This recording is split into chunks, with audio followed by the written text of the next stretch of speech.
Le nom des rues a gardé souvent le souvenir des artisans qui s'y côtoyaient.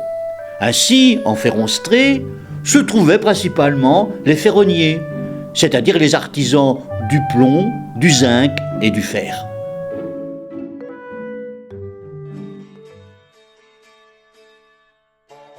Le travail du métal était une spécialité de la vallée de la Meuse. Les gens de Liège, de Huy et de Dinan étaient des fondeurs expérimentés. D'ailleurs, on parle de dinanderie. Bravo! Je ne sais pas ce que c'est toi qui m'as demandé d'en parler. Mais la dinanderie, c'est l'art de travailler le laiton, comme les artisans à Dinan. On fabriquait des ustensiles en tapant dessus avec un marteau. Des casseroles et des gobelets, quoi. Un peu de respect pour le talent des artisans, s'il te plaît.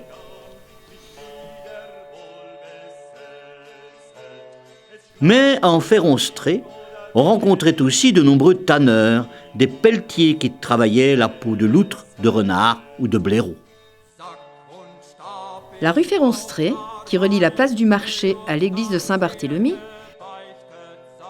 est jalonnée perpendiculairement de petites ruelles qui montrent bien l'ancienneté du quartier, même si aucune habitation ne date véritablement du Moyen-Âge, puisque le quartier fut maintes fois transformé, aménagé, reconstruit.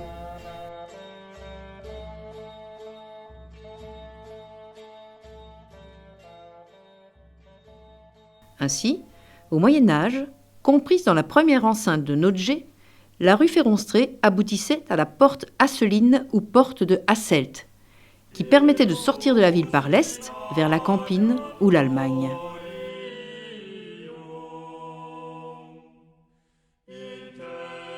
Cette porte se trouvait à hauteur de l'étroite rue de la Rose. Cette rue de la Rose était le domaine des teinturiers, mais le nom vient d'une enseigne de taverne qui représentait une rose blanche.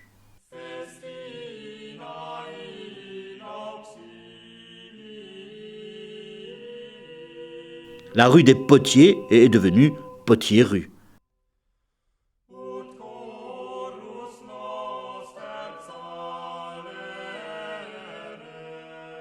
La rue des Aveugles abritait un asile pour aveugles, et oui, gagné.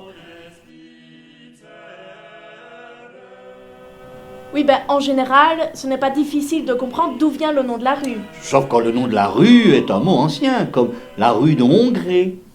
Un rapport avec la Hongrie? Non, pas de rapport avec la Hongrie, mais un rapport avec les marchands de draps, qui utilisaient de nombreux pendoirs pour exposer, hängen en allemand, leurs marchandises. Autant pour moi. Je ne dirai plus rien.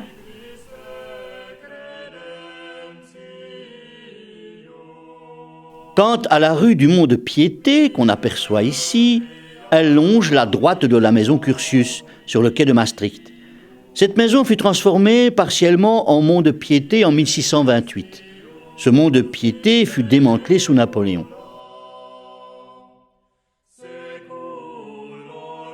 Un Mont-de-Piété, c'était une institution de prêt sur gage. Quand on avait besoin d'argent, on emmenait là-bas un objet qui avait quelque valeur et on gageait dessus une certaine somme.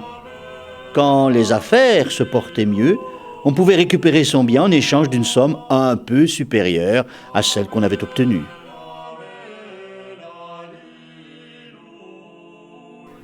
L'institution du Mont-Piété venait d'Italie. Monte di Pietà signifie crédit de charité. Et imaginé par un moine, était voué au départ à lutter contre l'usure, c'est-à-dire des prêts interdits par l'Église, consentis moyennant des intérêts exorbitants. Les monts de Piété aidaient les plus misérables à sortir de cet engrenage infernal par des prêts relativement faciles à obtenir et à très faible taux. Au débouché de la rue du Mont-de-Piété, on se trouve devant la maison du port autonome, sous laquelle s'esbaudit une œuvre de Robert Massart de 1955, une fontaine montrant un petit garçon hissé sur un dauphin. Les maisons du quartier ont l'air généralement très anciennes. Elles le sont parfois? Là, on dirait des maisons du Moyen-Âge. Non, pas si anciennes quand même. 17e ou 18e siècle maximum. C'est trompeur. Eh oui, mais 18e siècle, c'est déjà pas mal dans une ville qui change sans cesse d'allure.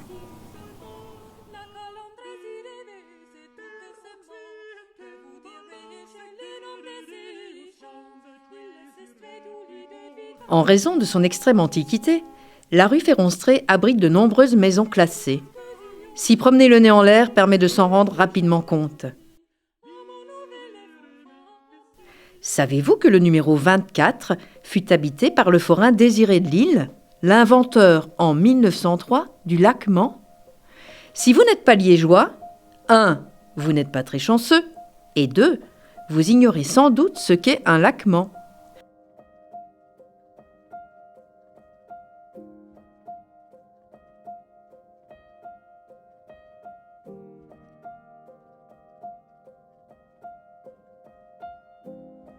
C'est une fine gaufrette, coupée en deux pour être fourrée de sirop de sucre candi, parfumée à la fleur d'oranger. Eh oui!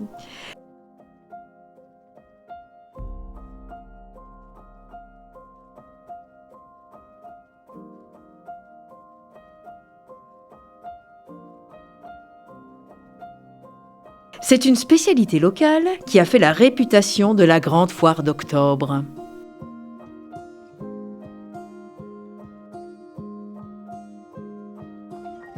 Enfin, 5 hôtels classés se disputent la vedette le long de cette artère ouvrière du Moyen-Âge, mais devenue peu à peu bourgeoise. C'est quoi un hôtel classé? Un 5 étoiles? Non, ce sont des maisons de particuliers, privées si tu veux, qui étaient fort grandes et que leur ancienneté a permis de classer. Classé? Dans telle ou telle catégorie, tu veux dire? D'une certaine manière, oui. On les a classés dans la catégorie maisons très anciennes à ne surtout ni raser ni transformer. À Liège, oui, c'est plus prudent. Je crois.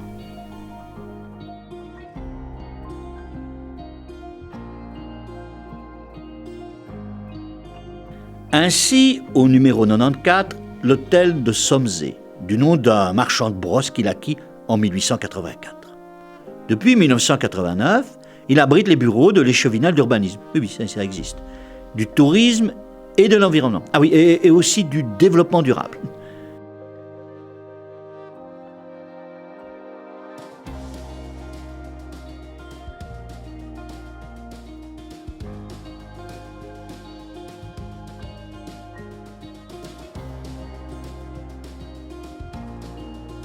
Au numéro 114, l'hôtel d'Ansembourg, bâtiment de style baroque mozan, construit en 1741 par un marchand de cuir devenu banquier, Michel Willems.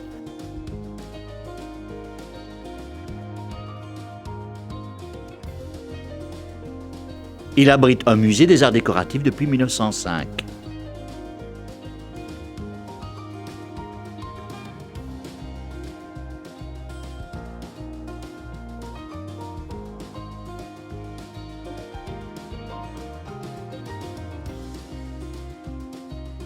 Au numéro 122, l'hôtel de M de Baumal, du nom d'un ancien bourgmestre de Liège, construit en 1778, juste à temps pour que les collections de tableaux qui s'y trouvaient fussent dûment lacérées par les baïonnettes des sans-culottes du quartier.